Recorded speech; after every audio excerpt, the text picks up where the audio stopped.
What's up, YouTube? It's your boy, Uncle Fred, back in the house again. Want to apologize. Supposed to have been back with y'all a couple of days ago. Kind of been feeling a little bit under the weather, but your Uncle Fred is back in effect, back in the sack, back on track.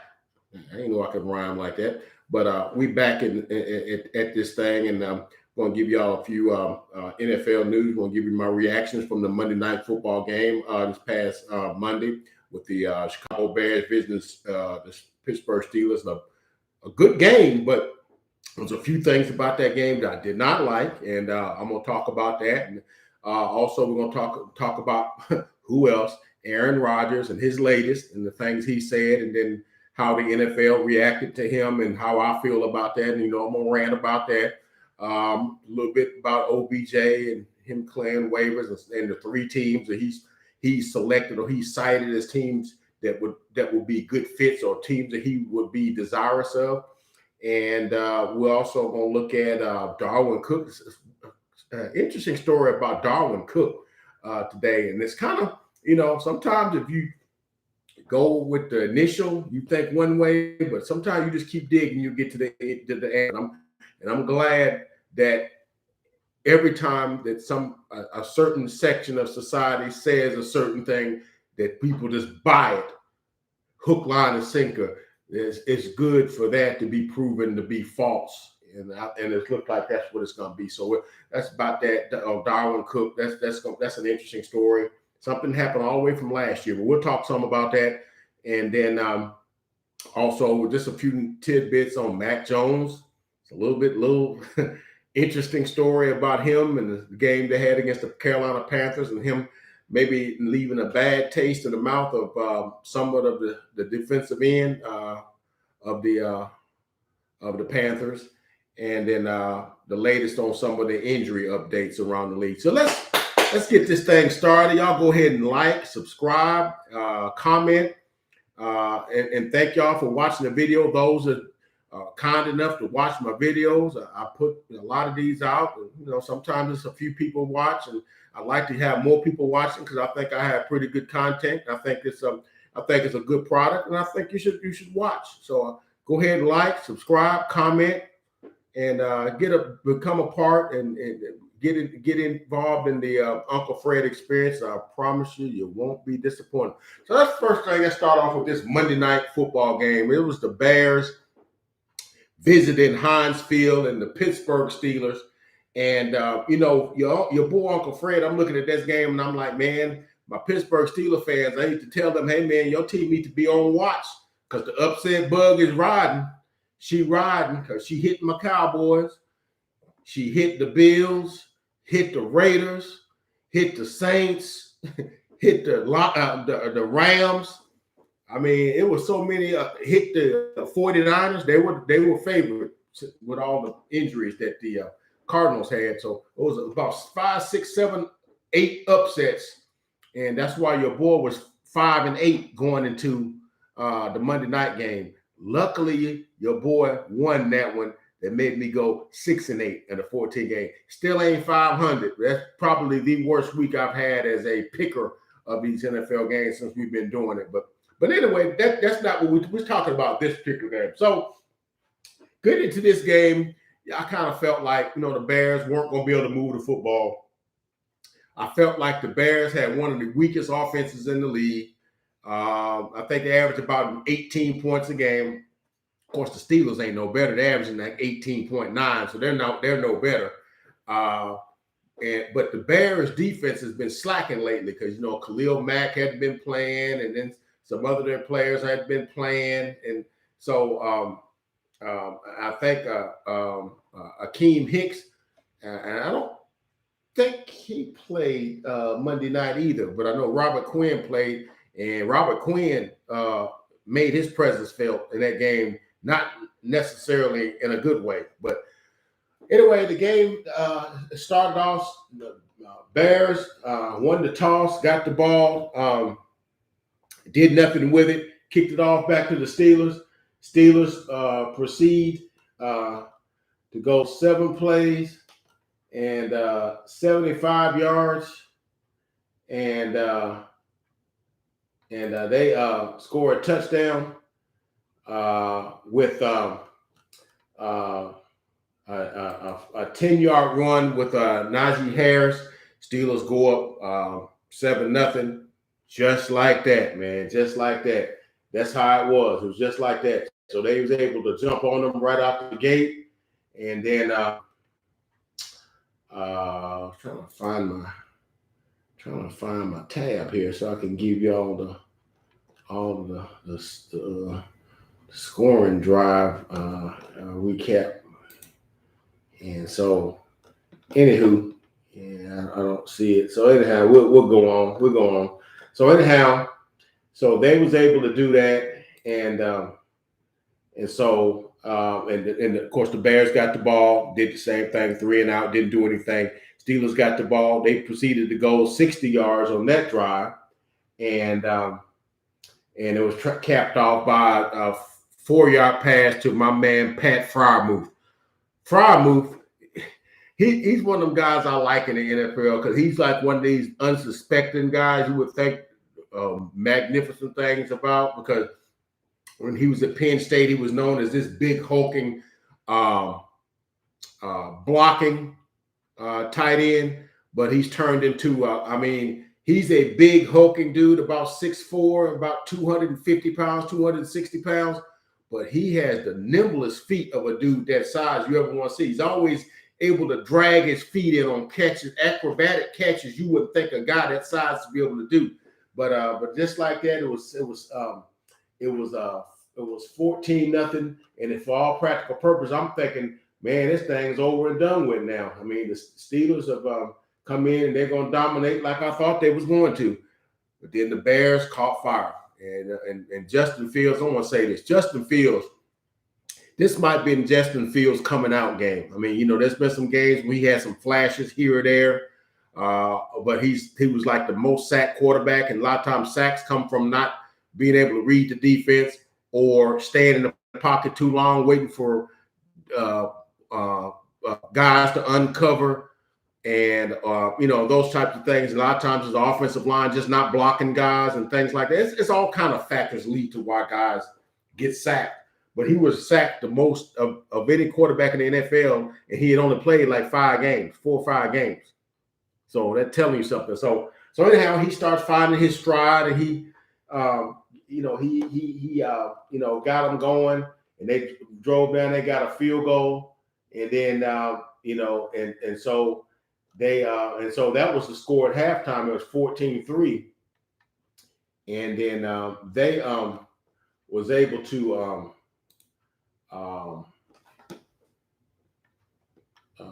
tie the game. Well, not tie the game. They was able to get back in the game with a field goal in the second half. It made it 14-6, and then then they kind of went back and forth. They went back and forth, and so they went back and forth, and so finally it was 20-13, and the Steelers went on a drive of their own and kicked the field goal to go up 23-13.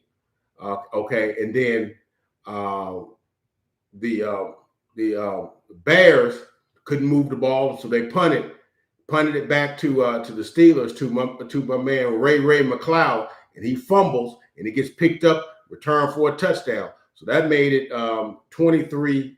Now here's where it gets interesting, okay? Because the Bears got were held for a field goal on one of the other drives where I think they made it 23-13. Could have been 23-20 earlier, but and where Justin Fields had hit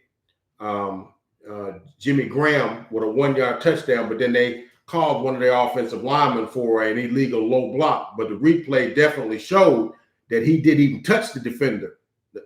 He didn't even touch him. So what that ended up doing is wiping out a touchdown, and made the Bears have to settle for a field goal. It made it 23-13. And then and so like I said, the Bears, the next time they had the ball, they punted, and then they they got a fumble return off of Ray McLeod, who's the kickoff punt returner for the Steelers. And so that made it 23-20. So with it being 23-20, it gets to the fourth quarter, and it's 23-20. And the Bears,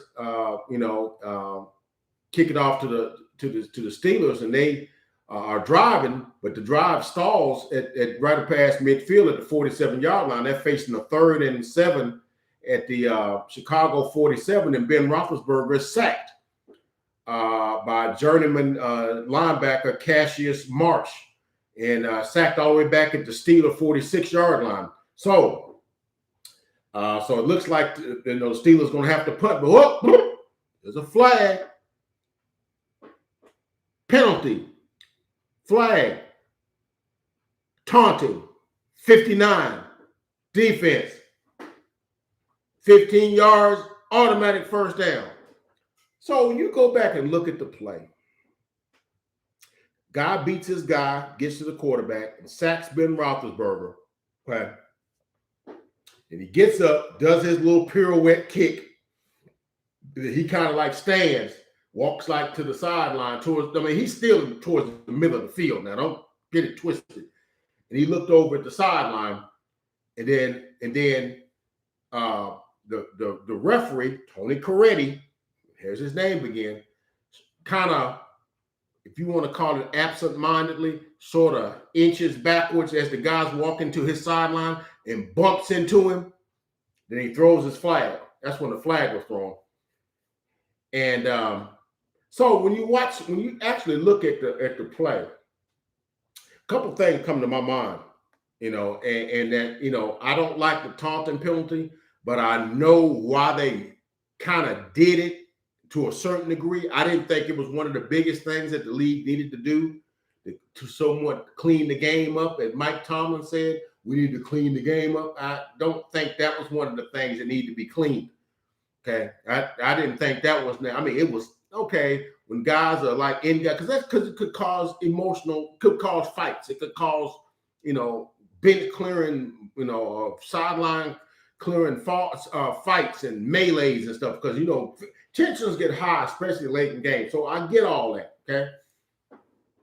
But what this was nothing like that, because, see, the thing about this is what the NFL is trying to do. They almost trying to make these players be robots, and they're not robots. Let me repeat.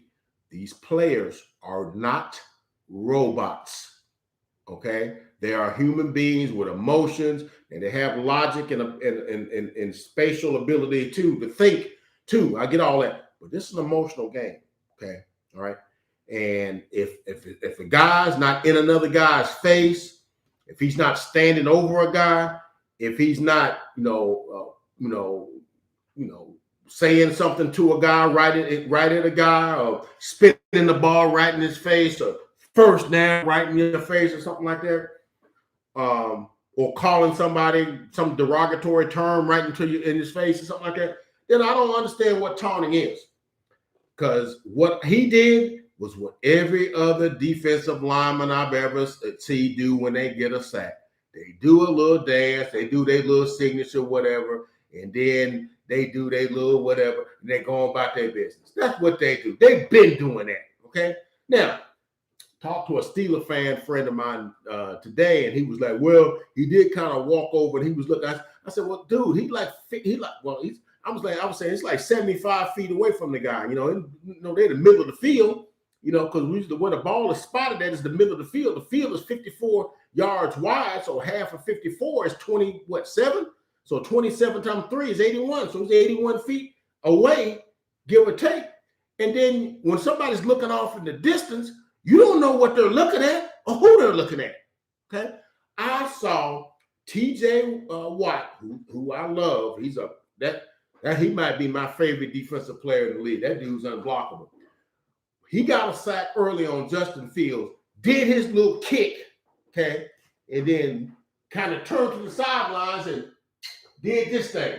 Now, who was he kissing at? We don't know. We have no idea who he's kissing at. So my thing is, you got a guy that's looking off into the distance at something. So you're trying to interpret what he's looking at. So my thing is like, look, dude, them eyes are his. You can't tell a dude where to look, what direction to look at. Them eyes belong to him. Okay? You can't tell me where to look. Now you can tell me not to get in somebody's personal space, or say something out of turn or something like that. But how do you know that guy, that family member sitting in that section over there where he was, in the direction where he was looking? How do you know that? The answer is you don't know that. You are assuming. And when you start assuming, you know what that means. So that's why I don't like that penalty or that penalty in general, because it's too open to interpretation. You're trying to guess what a guy's thinking, and you can't never trying to guess what somebody's thinking or what Now, I'm sorry that he was wrong, and then he hip checked the dude on the way to the back. In my opinion, Tony Corrente should be suspended for a game check, whatever they get per game. He should be docked. Now, they're not going to do it because the NFL will never do that and whatever, because if you was to ever accidentally, I saw a play the other day where it was two guys that were sort of doing something. And they tried to break it up. The guy pulled his hand loose and it brushed the official. He got thrown out. He wasn't even aiming at him. It was incidental. But you touched the ref. So you could touch the ref. You can't touch the ref, but the ref can bump into you, and it could be incidental. No, that thing got to work both ways. Okay, got to work both ways. I'm not taking nothing on that. That's wrong. That's wrong.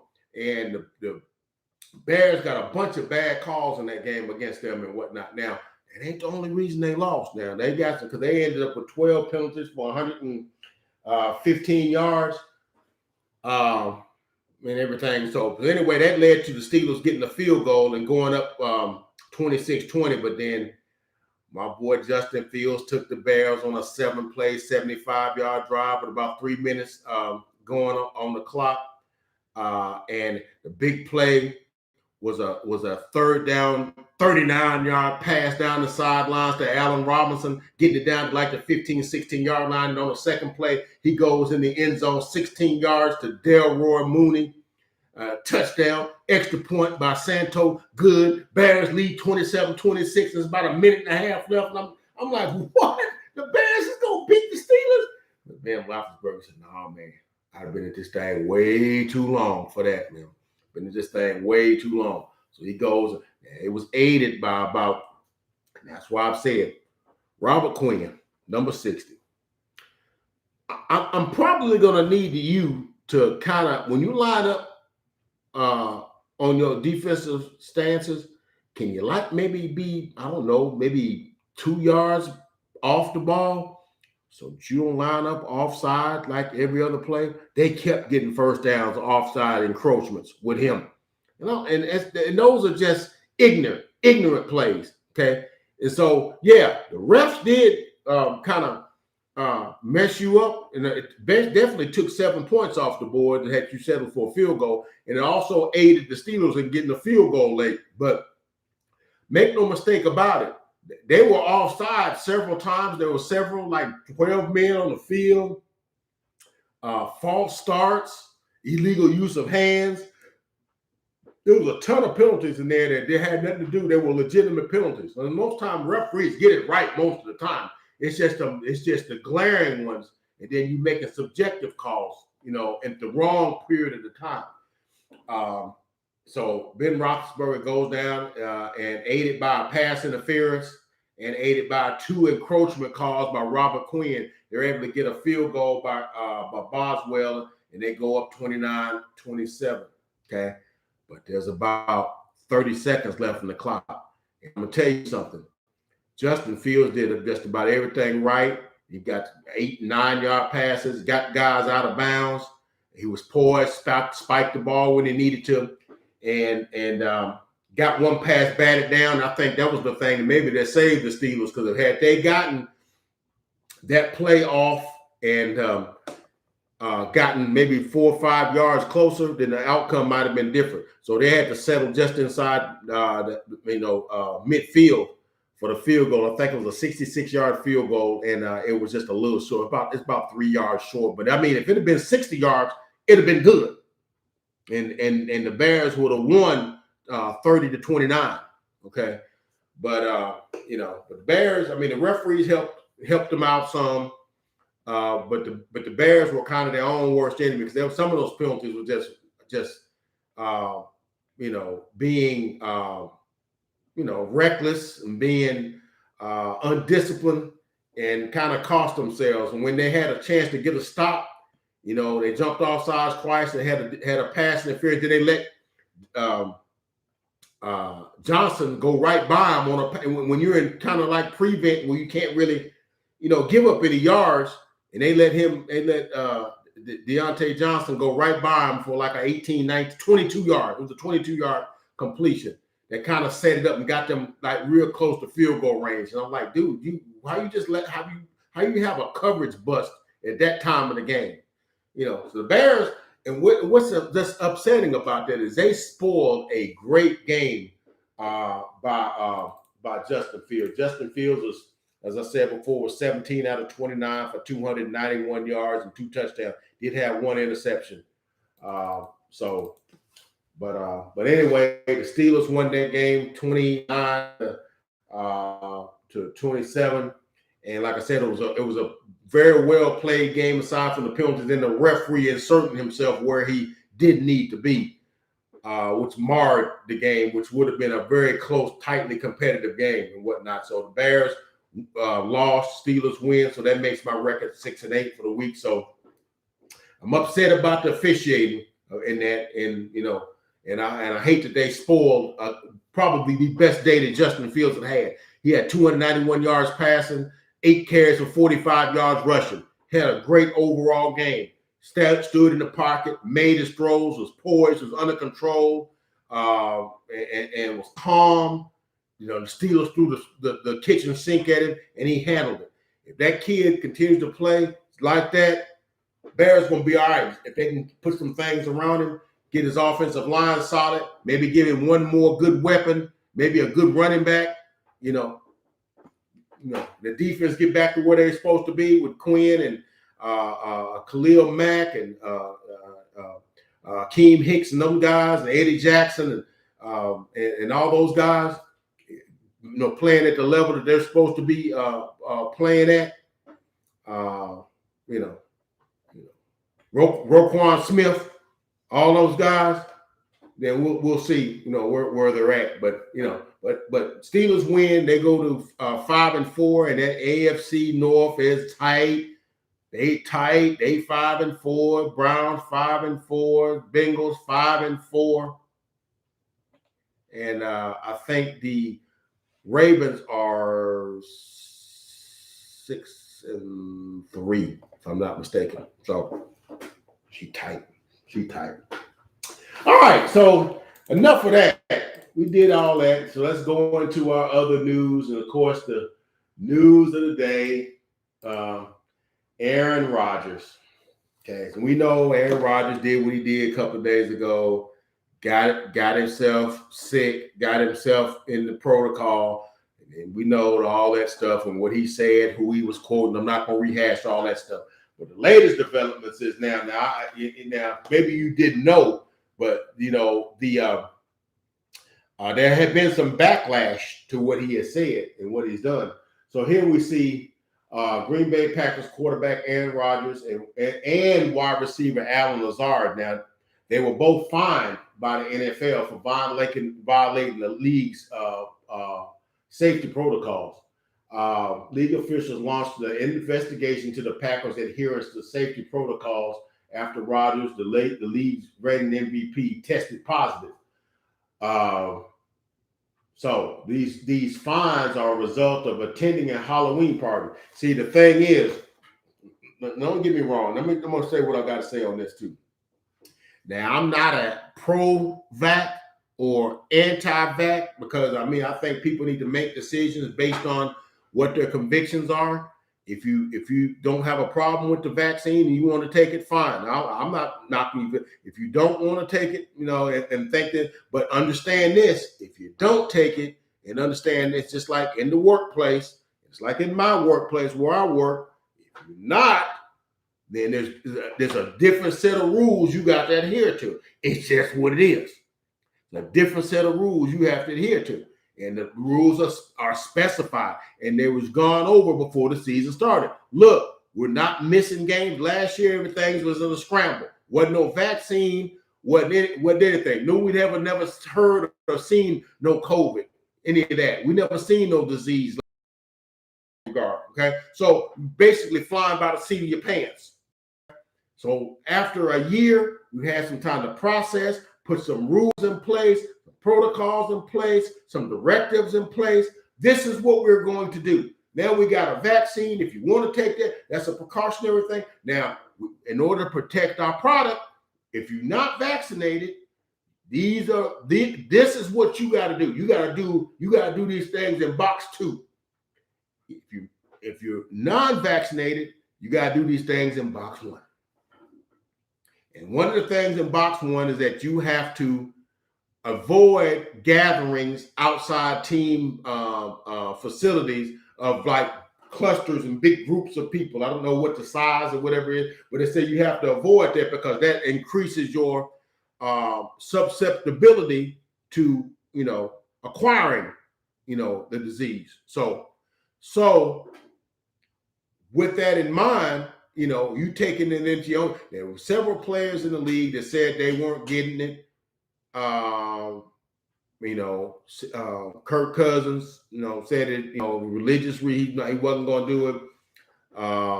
Carson Wentz, said he wasn't getting it. Lamar Jackson, even though he's contacted it twice. Man got to live by his own destiny, I guess, man. Whatever. He's gotten it twice, but I guess he's not getting it. So whatever, man. So do you, man. And there's a few others. Josh Allen's a few others. But understand this. You fool around and you get it being reckless, you're going to miss 2 games because you're going to have to miss a minimum of 10 days. Now, considering of what day it's contacted on, yeah, you could easily miss 10 days and it could easily be 2 games. Now, if you're a team that's fighting for the playoffs and through your haphazardness,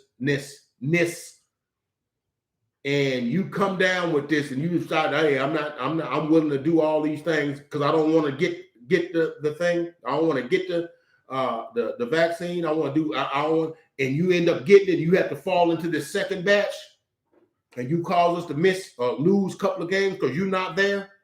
Then if I'm your team, man, I got to look at you sideways. Okay. I know that's your personal thing, but you just cost us games and we're trying to win here.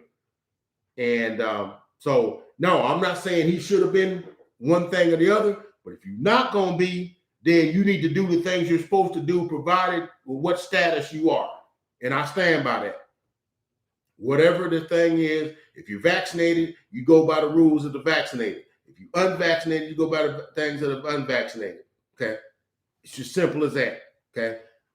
All right. So both him and Lazard both were fine because they both was at this party. Both of them are unvaccinated. Okay. They're not supposed to be there. That's an easy place for you to catch this. Then you're going to bring it back to your teammates. That's what the NFL don't want because they don't want you to infect the entire team that half the team has to be in quarantine. You ain't got enough players to field the team. Now you're gonna want to forfeit that game, and the NFL say, "Oh no, we ain't forfeiting jack. You're gonna give us the money that the league was or the networks was gonna give us for that game, and then the players that found themselves in that gonna have to give up a game check for that game." Okay, so that's the rules. All right, so NFL handed down the Packers organization. Okay, they handed down Lazard and they handed down the Packers a $300,000 fine, which is basically okay. You got a team that's worth $4.5 billion. What's $300,000? That's like taxi money. Come on, man, really? Okay. fined $300,000 for its part in not properly enforcing the safety protocol. But see, the NFL is partly at fault too, because they knew, because they have to report all players who are vaccinated and are not. Okay, so the NFL was complicit in helping them to do this, and it just so happens that Aaron Rodgers fooled around and got himself caught with the disease, and now it kind of messes up everything, so they can't hide that no more. So, that's just what that is. Enforcing the protocols and allowing Rodgers to not wear a mask at press conferences and not discipline players despite knowing about the Halloween party after it happened. We respect the league's findings and recognize the importance of adherence to COVID protocols and to keep our team and organization safe and healthy. Packers President Mark Murphy said in a statement, "We will continue to educate the team regarding the importance of protocols and remain committed," blah, blah, blah, blah, blah. I get all that. All right. Now, as a result of that, also, Aaron Rodgers had a comment about, and he kind of like did a backstep, but he kind of did it his own way. And I'm gonna tell you about his fine, and I'm gonna tell you how I think about that too. So he also goes on to say that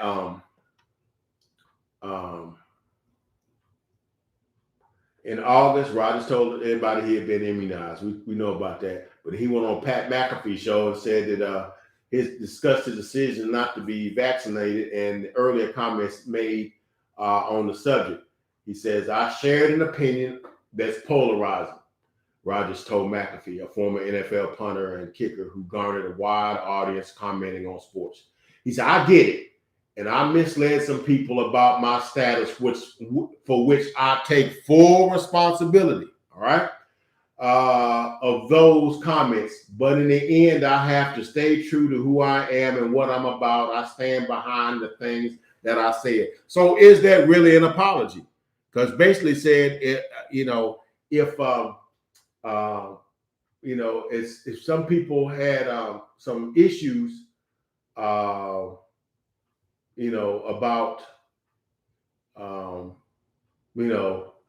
if you think I misled you, I take full responsibility. Not I'm sorry for misleading you. Okay. It says I take full responsibility. Okay. Then he's basically said, "But I stand by what I said, and I gotta be me." Basically, I'm paraphrasing. He said, "I have to stay true to who I am and about what I'm about. I stand behind the things that I said." Okay. Okay. So basically, it's an apology, but it ain't an apology, because an apology, you're supposed to show some contrition. You're supposed to show like you have some sort of understanding of the magnitude of what you did, And so now there was some backlash from this because, he said that he had gotten the crosshairs of the woke mob or whatever, But here's some reactions to this thing now. Let me explain why this is.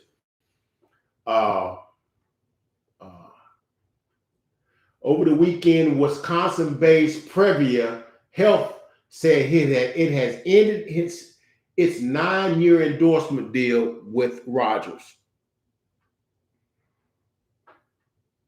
The company's announcement said there was a mutual party. So I'm like, yeah, if you're a medical provider, a medical insurance provider, or a healthcare provider, whatever the case, whatever Previa is, I guess, I'm sorry, I should have done my research on what area of healthcare that organization is.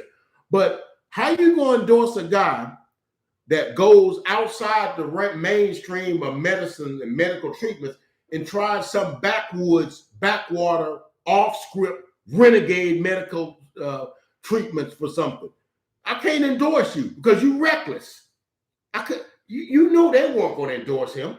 He was going to lose that endorsement. As a matter of fact, if I had like a medical endorsement deal with a company, I think I would have consulted with some of them and say, "Hey, what do I need to do with this right here? Because I want to make sure I keep my endorsement and do what I need to do." But he didn't do that. But remember, he's the smartest man in the room now. Okay? Smartest man in the room. All right. So then he said, Rodgers said Tuesday he doesn't feel like he needs to address the comment following his remarks on why he didn't get vaccinated. I'm an athlete, not an activist. I'm going to get back to doing what I do best, and that's playing football. All right. Of course, now he not an activist or whatnot, but he cited activists talking about you have a moral obligation to object to laws that are unjust and those that don't make sense. Nothing Martin Luther King about laws that don't make sense. He didn't say that's not what he said. That laws that are unjust. Okay. You not wanting to wear a mask, that's on you. That ain't nothing, that's not getting water hoses, shot on you and getting your house burnt down and that sort of thing. That's two different levels of injustice here. Okay. Sorry, I just got to say that, but getting back to these fines now, and these are one of the things that, you might say, I'm an Aaron Rodgers hater. Look, that dude's a talented dude, but some of the other stuff I could do without, he grates my nerves on a lot of things. I'm like, because I'm one of these kind of people, I don't like high maintenance, nothing. Okay. I don't want no high maintenance car. I don't want a car I got to put in the shop every other week because it's a clanging noise every other week. It's got to be dealt with or whatnot. I want clean sailing. I don't want not to even worry about what my car's doing while I'm driving it, for months and months and months and years at a time. That's what I want. Don't want no high maintenance woman. Don't want if I'm a manager, I don't want no high maintenance employees. Every third day they got a problem that need to be dealt with. Every third day they got something that bothers them. Every third, I want somebody to say, look, I need you to do this, this, and this, and and we need this done by this, and call me if you got a problem, if you need anything.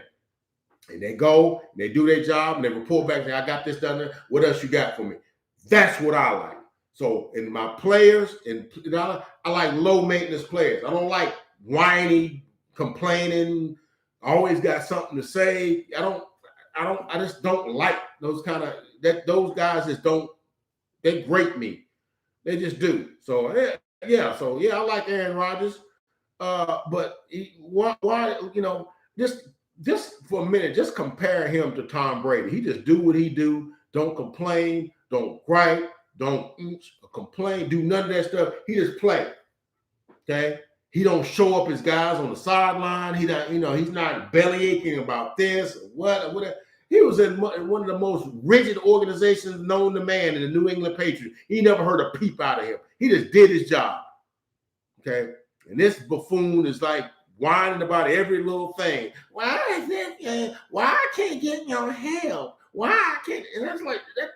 I just don't like whining. I just don't. So that's my thing on him. But here's the thing, though. For all the rigmarole that he caused, okay, all the disturbance, all the bad publicity, all the stuff that that this stir caused and whatnot. You know how much he got fined? They got fined $14,650 a piece, him and Alan Lazard. Okay. Now I'm going to give you some context as to how not of a penalty that is. Okay. Because to me, I thought he should have been fined at least, $100,000. And I thought that he should have got suspended for at least a game. If not a game or two. And don't come telling me, well, he's already missed. No, he's missing that game because he's in quarantine. That's not a penalty. That's in it. If he got COVID any other kind of way, he would have had to sit out or be quarantined. That's not the penalty. The penalty is because he deceived folks and went one way when leading folks to believe he was something else. And I thought he should have got at least a game suspension for that. And I thought maybe the team should have got fined like $1 million. That's what I thought. That way you kind of let folks know that you're serious about this. That's a slap on the wrist. Let me show you how much of a slap on the wrist it is. Now, I'm only saying, folks might say I'm only saying this because I'm a Cowboy fan, but do you know CeeDee Lamb, the superstar wide receiver for the Cowboys, in the game against the Philadelphia Eagles was about the third game this season, I think. he got flagged or got cited by the NFL uniform committee for socks not coming all the way covering his calves. You know how much he got fined for that? He got fined $5,460 for that. Okay. And another time, I think a couple of weeks later against Carolina, it happened again, and he got fined $15,000 because it's a second offense. But still, that's $15,000 because your socks are down. And that's like I don't think that's endangering the lives of nobody. That's not World War III. That's what they call those things. That's a citation. And then in the game when they played the New England Patriots, when he caught the winning touchdown and Jalen Mills sucker punched him out of bounds after he'd already crossed the end zone, and he kind of did like this because he was mad because the dude like, dude, why you have to hit me late like that? And I'm already in the end zone. And he just did that. You know they fined him $20,000 for that? All right. So you still think the $14,000 is justified for how much magnitude what he did was compared to what this was, and what they call for that, how much he had to pay for that? Understanding that CeeDee Lamb makes about $3.5 million a year. This dude makes $33 million. Okay. And we talked about, that's a conduct penalty. That's different. Okay. Do you also know that Aaron Rodgers also, after a touchdown against the Bears, went up up the tunnel and was cursing at these Chicago Bears fans, saying, "I am effing on you. I am effing on you. I effing on y'all." Now, that ain't worthy of a fine. Cussing at fans. That's not worthy of a fine. So this guy skates off with a lot of stuff. And I think he's like the NFL's boy. And I can't stand that because it's like, no. I think they should. And I think a lot of people are disappointed because they had an opportunity to show some sort of leadership and some sort of, some teeth. And they kowtowed to him. And I don't like it. I don't like it at all. I'm just going to be honest. That's my opinion. I don't like it at all. So that's where we're at with that. So we'll see where this goes from here. But that's the latest on Aaron Rodgers on that front. Now we're talking about OBJ, and we know just Monday, OBJ has cleared waivers, and he was released. I think Monday. No, he was released Saturday. But the official waiver put into effect, I think, like Monday this week. That finally, he's cleared waivers, and now he's actually able to sign with whoever team. They worked out some sort of deal where he could, got some of his money, he could go. But he cited like 3 teams that he had thought about going to. He's got it whittled down to 3 teams. Now I think it should be a 4th. But that's just me. He's got it down to the Chiefs, which I got a thumbs up on that one because I think that would be good. I think he'd be good for that team. He's got the Green Bay Packers. I don't think that would be good. First of all, I don't think he would like Green Bay because if he didn't like Cleveland, I'm sure he ain't going to like Green Bay. Because Green Bay is like, 1/5 the size of Cleveland?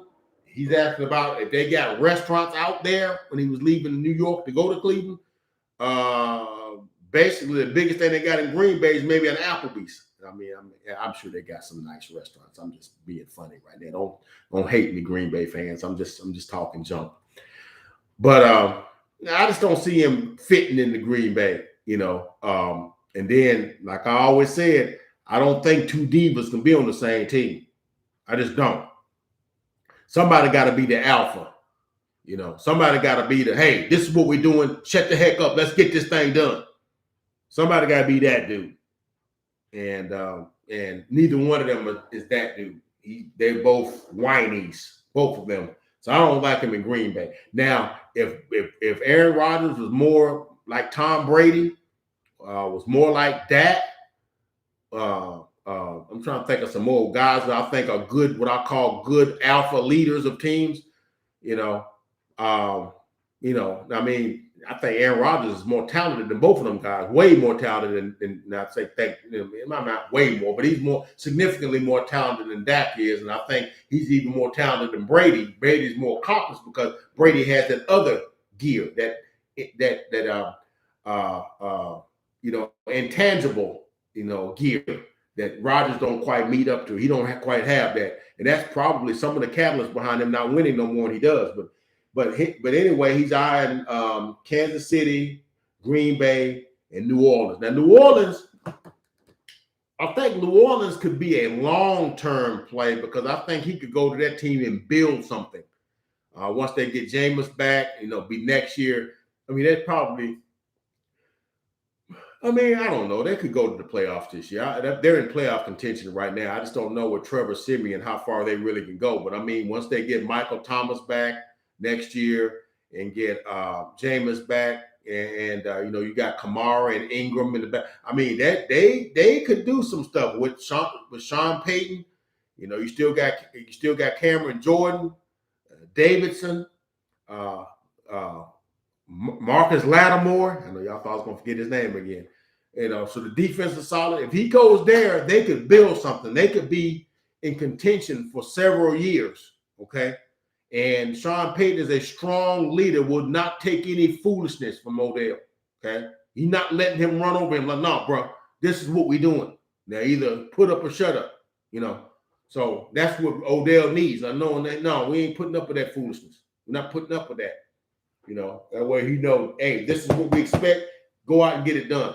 Now, if you let him do what he needs to do, Odell Beckham is as talented as anybody playing football. Now, I do know he's had a ton of injuries. He's had ankle, he's had groin, he's had knee, he's had shoulder, he's had hip. He had all kind of things going on. So I mean, and each time you get injured, you're about a fraction of the guy you were before. I would say the first time you get injured, you about 95% of what you were. And the second time, maybe 90, 85% of what you were. So each time you get like one of them injuries, you were a fraction of who you used to be. And you never really get back to 100%. So I kind of like him. And then one other team I'd like to add, I like him with the Las Vegas Raiders. I know they just picked up Deshaun Jackson, but Deshaun Jackson's not an every down receiver. He's a spot guy that can get deep on a couple of times on routes because you got to recover from Henry Ruggs. Because you got a guy with the speed and take the top off the defense. That's a threat. That way, all your underneath stuff can go. And Odell really not a deep threat. He's a great intermediate route runner, one of those kind of guys. He's good after the catch. He's one of those guys. And with Hunter Renfrow on the other side, Brian Edwards, and they can really do something. They could really use him with Derek Carr. That could really that offense could really that would make them the best team in the AFC by far if he got on that team. So that's who he should be looking at. Kansas City, I don't know if Kansas City is really Odell because it's kind of a medium-sized city, about the same size as Cleveland. So. But, it's a good quarterback. And I think he would really help them because he would give them that intermediate throw that while they're doubling Kelsey and Tyreek, he could come and get that other stuff that Marcus Robinson and Mecole Hardman and Keith Pringle are not getting, they're inconsistent. He could give them that. So, so I would say Kansas City, yes. New Orleans, yes. Raiders, yes. Green Bay, no. That's what I would think. Okay. All right, moving on. Then there's this Darwin Cook thing, man. I didn't see this coming, man. This is something because it happened last year, back in November. Man, it's been dealing with this an entire year. Darwin Cook had a young lady that he was involved with, Sergeant Graceland Trimble. Okay. a sergeant in the U.S. Army. And they were together, but last year, sometime near November, they broke up, and she came up from Florida and got her stuff and left or whatever. But apparently, she had made an accusation that Cook had assaulted her, given her a concussion, falsely imprisoned her, and did all these things to her. So that got that got reported.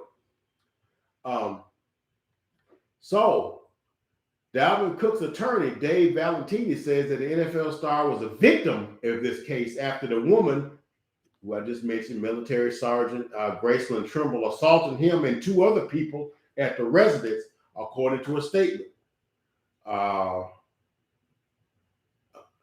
Cook and Trimble were formerly in a relationship. Trimble is now allegedly attempting to extort him.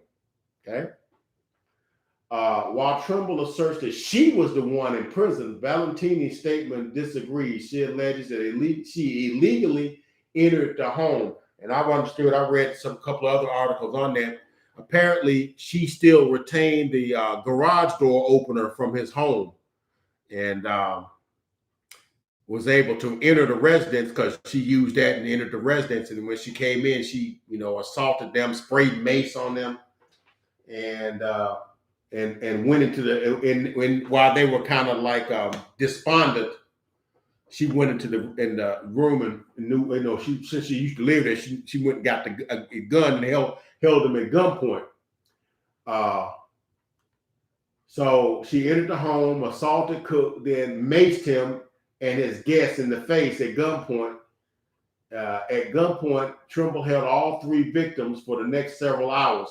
Cook was able to disarm her when she tried to assault another female in the residence. Could it have been another woman staying at the house and she got all in her feelings? I would think that's what it exactly is. No criminal charges have been filed in the case. This is very much a he said, she said type of case, but Valentini is confident that the facts will show Cook did nothing wrong. Okay. So apparently, Tuesday evening, former Florida State star running back Darwin Cook was accused of assault, battery, and false imprisonment. Lawsuit was filed by an ex-girlfriend over the event that took place at Cook's home in November of 2020. So it's a year ago. The woman alleged suffered a concussion, eventually seeking medical attention. But then she told the folks when she went back to Florida that she got it in an ATV accident. Okay.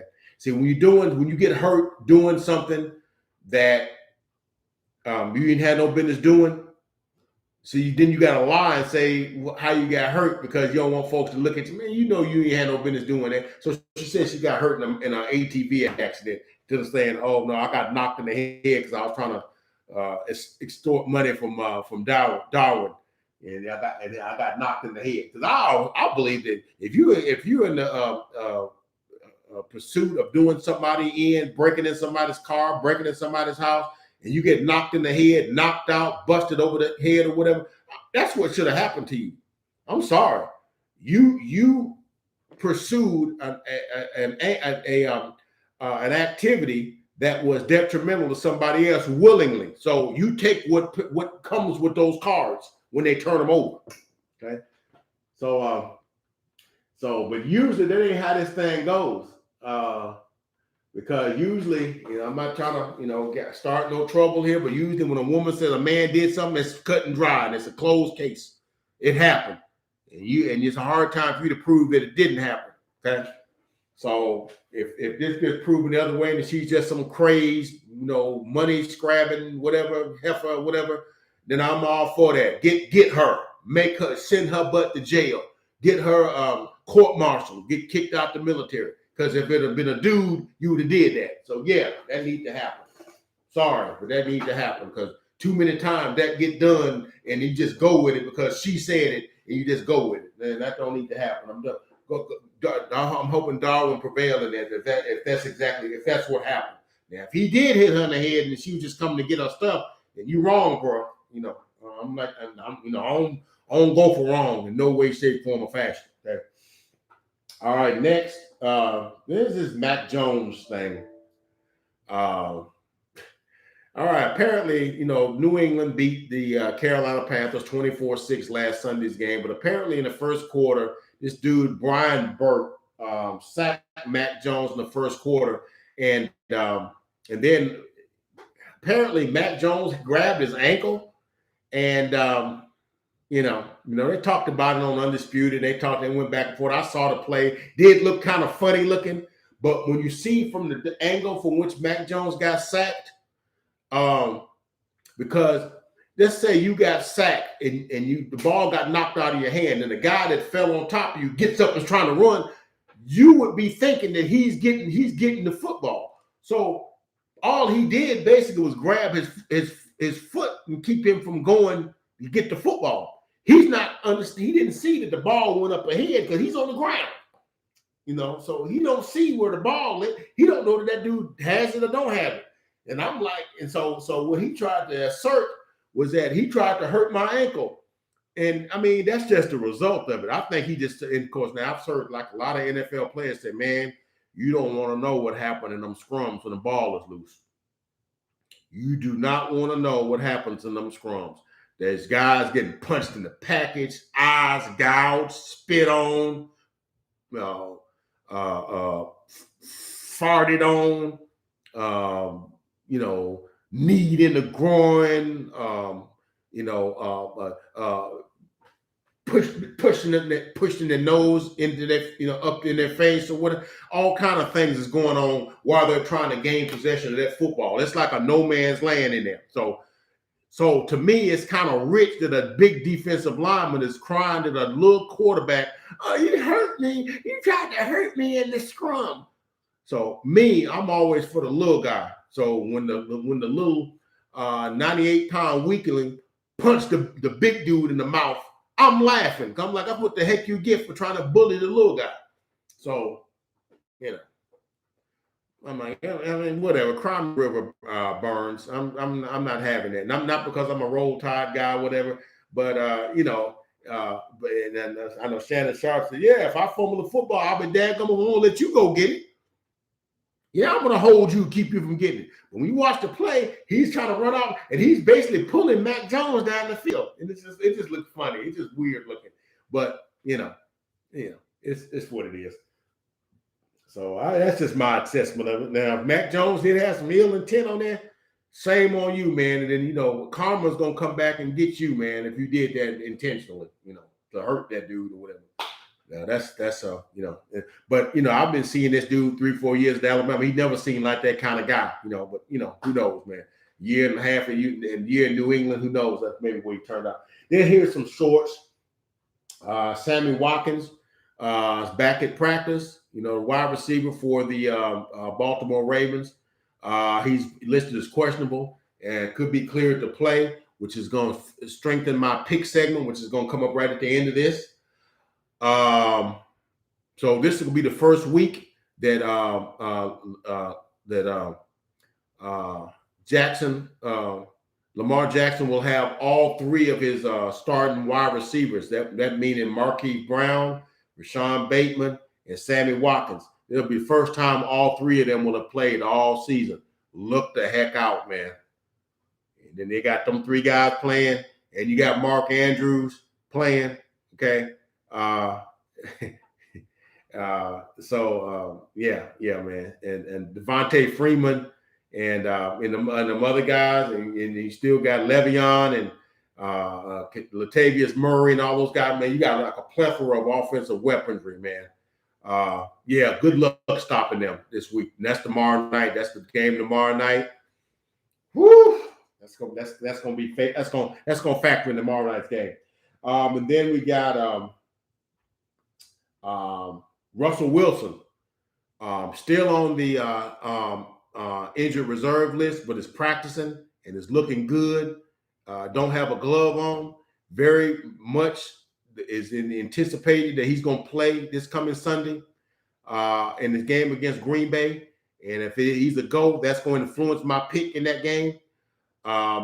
They have until Saturday to move him from the PUP list, the physically unable to perform list, to the active roster.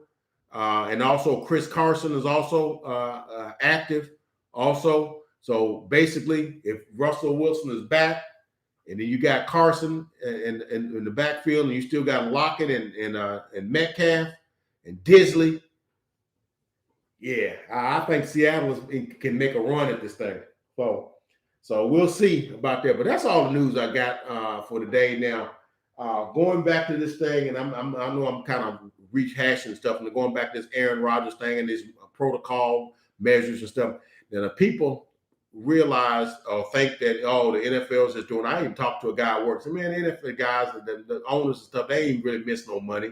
And I'm like, dude, you got to realize, man, they played, every NFL team played 8 regular season home games with no fans. Okay. So you got to factor in that had to hurt the bottom line some. So I had to look it up to see if there's a quantifiable number to say how much the NFL players lost, the NFL teams lost.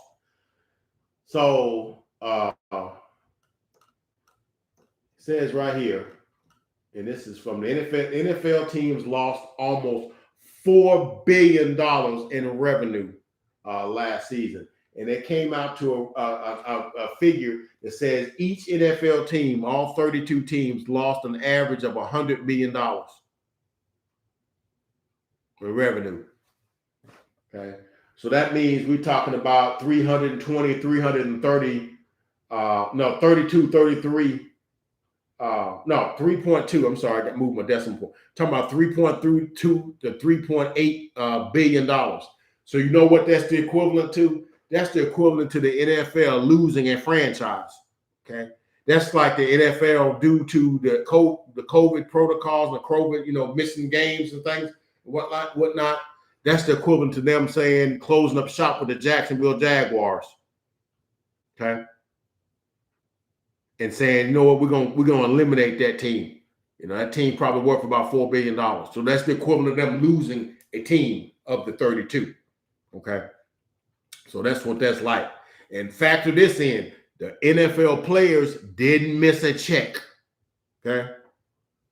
So you getting $4 billion of your money that you didn't get, but all your bills stay the same because the players, still got paid. And then you have to factor in all the different protocols, measures, and extra security personnel, and all these other testing setups and stuff and all things. They incurred costs for that. They took a bath.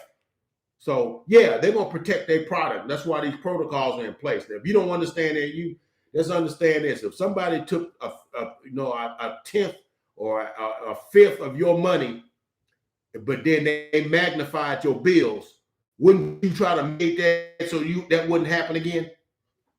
Just asking. But anyway, that's enough on that, man. I try to keep you abreast on all the things going on in the NFL. Best I can, give you some content, give you my perspective on things. I rant a little bit, I rave a little bit. That's what I am. I got opinions. What can I say, man? I got opinions on a lot of things. Okay. I ain't right on all of them. I don't never think I'm right on them, but I'm right in my own mind. So week 10. Week 10 vows to be a better week than week 9. Would have to be. If it is a week 10, it's going to be better than week 9 in terms of what your boy did. Boy went 6-8. The worst week I've had since we've been doing this thing. All right. So it's got to get better. It's got to get better. So let's get it started. We got a game tomorrow night at Miami. Okay. And so we got the Baltimore Ravens at the Miami Dolphins. And most of the times, it's often said that when teams go to Miami, the opposite team's players often don't play well because they get caught up in that Miami la-la, But I don't think that's going to fit in this because actually, Lamar Jackson is kind of almost going home. You know, he's from Southern Florida. Okay, so he kind of going home. So he's not really fazed by all that stuff and whatnot. So is Hollywood Brown. He's from Florida also. So they not fazed by all of that stuff. So you know, we'll see. We'll see. And then, of course, you factor in that Lamar Jackson got all his weapons back at his disposal. He got Rashad Bateman. He got Sammy Watkins back, and he got Hollywood Brown back. And of course, all of them. Yeah, I got Baltimore, man. I got Baltimore, man. I got the Baltimore winning good, man. It wouldn't hurt my feelings if the Dolphins won, because I pulled for Tua. Tua got this finger going. If it's if it was sprained or whatever it was last week, caused him to not play. He's a game time decision this week, so I'd like to see him play. But I got Baltimore winning that game, because they're the better team. Then we got Atlanta at Dallas. Yeah, I'm not going to give you too much commentary on this. Just give you my pick, because I'm going to have my own separate video for that game as a pregame and a preview of that game Sunday. But I got the Cowboys winning that game and hoping they don't let me down for the second straight week. So I got Dallas winning that, but they're bouncing back from that demoralizing, embarrassing loss last week to the Broncos. Then you got Jacksonville Jaguars at the Indianapolis Colts.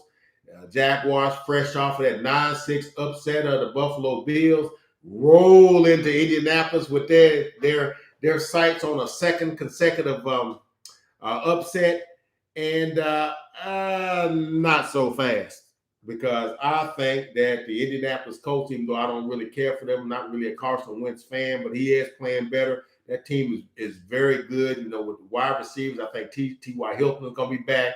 Got Pascal, Michael Pittman, Jonathan Taylor. That team is loaded. Defense is opportunistic, and they stop the run very well. I think it's going to be a long day in Jacksonville. I got the Colts winning that game probably pretty easily. So I got the Colts winning. Then you got Cleveland and New England. That's a very tasty game. Cleveland at the New England Patriots. They're playing at Foxborough. Cleveland coming off that gutsy win where they routed the Cincinnati Bengals, where everybody and their mama thought that the Bengals would win that game. They manned up, got that victory. Baker Mayfield played inspired, complimentary football. Defense played well. Denzel Ward got almost a 99-yard interception return off of Joe Burrow, his former teammate when he's at Ohio State. But they're going to the hoodie. They're going to New England. I'm going to tell you something. New England ain't fancy. They're not fun to watch, but they play good football. They play good complementary football. Their defense is solid. Mac Jones don't make no mistakes. They run the ball extremely well. I got New England. I got New England winning that one. I think they're going to make Baker Mayfield, I think he's going to make Baker Mayfield throw 2 or 3 interceptions, because we also know Nick Chubb is in protocol, so they're not going to have him plus the backup running back. They would have Ernest Johnson. He'll be there, but so no Kareem Hunt. You got Ernest Johnson. Basically, they're going to try to make Baker Mayfield throw it more, and I don't like his chances with that New England defense. I got New England winning that.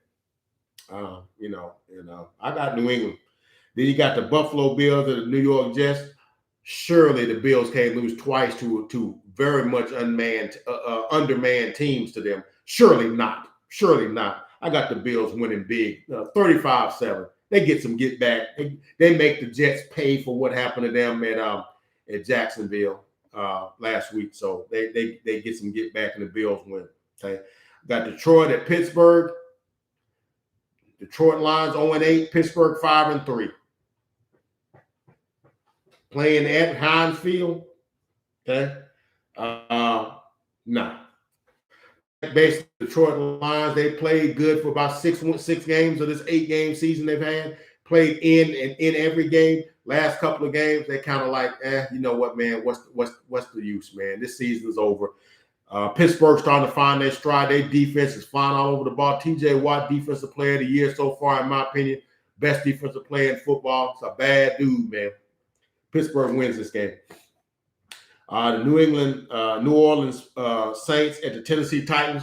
This is an interesting game because New Orleans, you would think New Orleans' defense with Cam Jordan and Davidson and Lattimore and all of those guys on defense, Marcus Williams, all those guys, they would be able to stop a Derrick Henry-less Tennessee Titans.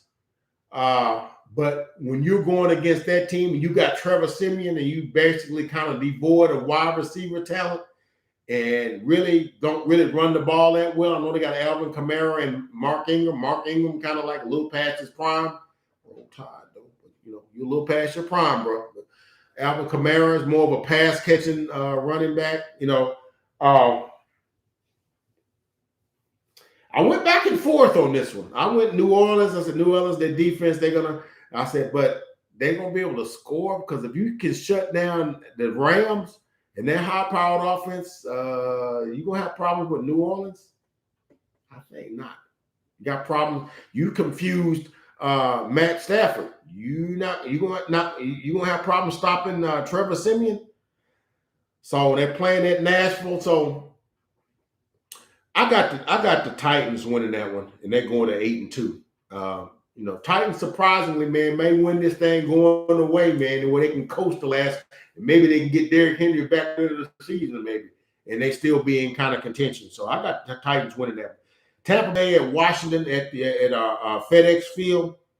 Tampa Bay looked very bad the last time they were out when they lost 36-29, I think was the score, to the New Orleans Saints. Tom Brady threw 2 picks, one being a pick six that ended. They just didn't look good. They was down 24-6, I think, at some point in that game. And they came back and went ahead, and basically they were done like the Saints did the Falcons, and it was the same thing. They came back and won. But Washington can't lose every game, can they? I just can't see them beating Tampa Bay though. I just can't see them beating them. I got the Bucks winning that one going away. Washington falls to 2-7. Sorry, I just can't see them winning. Then you got Carolina at Arizona. I think Carolina's falling apart. I think Chris McCarthy, he's back. McCaffrey, he's back. But I don't think it's going to matter. I've heard the reports that Sam Darnold has a fractured shoulder, so you're going to have P.J. Walker starting at quarterback, and I don't think they can hang with Arizona. I don't care who they had playing quarterback. I had P.J. Walker, Jimmy Walker, whoever Walker, Kenny Skywalker. I don't care who they had playing quarterback. It wouldn't matter. Arizona wins this one going away. Plus, I've heard Kyler Murray's coming back. So, and no way they're beating them. Not at Arizona. So, no. I got Arizona. Then we got the Minnesota Vikings at the Los Angeles Chargers. This could be the game that seals Mike Zimmer's fate because they've lost like 2 in a row. They lost last week to the Baltimore Ravens, lost the week before to the Cowboys, a game they had no business losing to Cooper Rush, a backup quarterback. Had a lead in the game against the Baltimore Ravens and let them come back and win it, wasting a good effort by Darwin. Cook had like 17 carries, 120 yards or something like that. Wasted that effort. They're playing at the Los Angeles Chargers, and I think the Chargers have finally found their stride. I got the Chargers winning that. Wouldn't hurt my feelings if the Vikings won that. I kind of low key pull for the Vikings. I like their talent, but something is missing between the ears somewhere or in there. It's coaching or something because the talent is there. That team's talented, but I got the Chargers winning that. Then you got Philadelphia at the Denver Broncos. I think what the Denver Broncos did last week at AT&T Stadium in Dallas was a fluke. And I think the Philadelphia Eagles are going to smoke them this week. So go Eagles, go Jalen Hurts, go Devontae Smith and Jalen Reagor and all those guys. Fletcher Cox, Hargraves. Let's get it. And let's get after Denver, man. I got Philadelphia winning that. Then we got Seattle at Green Bay, which alluded to my what I talked about. Russell Wilson practicing and them taking him out arm. He starts Sunday, they win. Bottom line, he starts, especially if Carson starts, that means their full complement of weapons are there. They win. I don't care what happens. Seahawks winning that game. So I got the Seahawks winning that. Okay, because it's not even known if Aaron Rodgers is going to play or not, because he can't even come back in contact with the team until Saturday. So that means he misses all of the practices, all of that stuff. So I got Seattle winning that, man. I got Seattle winning that, and Green Bay loses 2 in a row, and I think them 2 losses are going to cost them in the long run. They still ain't played Minnesota yet in the division. Okay, they ain't played Minnesota. Okay, they got to play them twice. Minnesota's going to get one of them from them. Listen to your boy Uncle Fred. They're going to get one of them. All right. Then you got Kansas City at the Las Vegas Raiders. That's on a Sunday night game. Now, I said earlier in the season, I never wrote against Pat, but Pat is having a most regrettable season. Man, he's got 10 interceptions, leading the league in interceptions. Of course, he's got like 20 touchdowns, but 21 touchdowns. But you got 10 interceptions already, man. You're on pace for like 25 interceptions. Maybe 40 touchdowns and 25 interceptions. That's not good, man. That's not good. And there he's constantly scuffling. Teams have found out that they can just play that 2-deep zone and attack them with a 6-7 man front, and force them to run the football, which they don't want to do. And it forces him to have to check it off, to dump it off the intermediate and short zone and the flats. And he's just not willing to do that, and he wants to force one, and that's where he gets picked. And it's just making their offense very it's making their offense very choppy. So I hate to go against Pat, man, but dude, y'all just aren't good right now, man. And the Raiders, they got Deshaun Jackson now to go with that offense they got with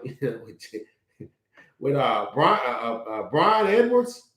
And Hunter Renfrow and Darren Waller with that weak Kansas City defense. I got the Raiders, man, winning this one probably by a touchdown or more.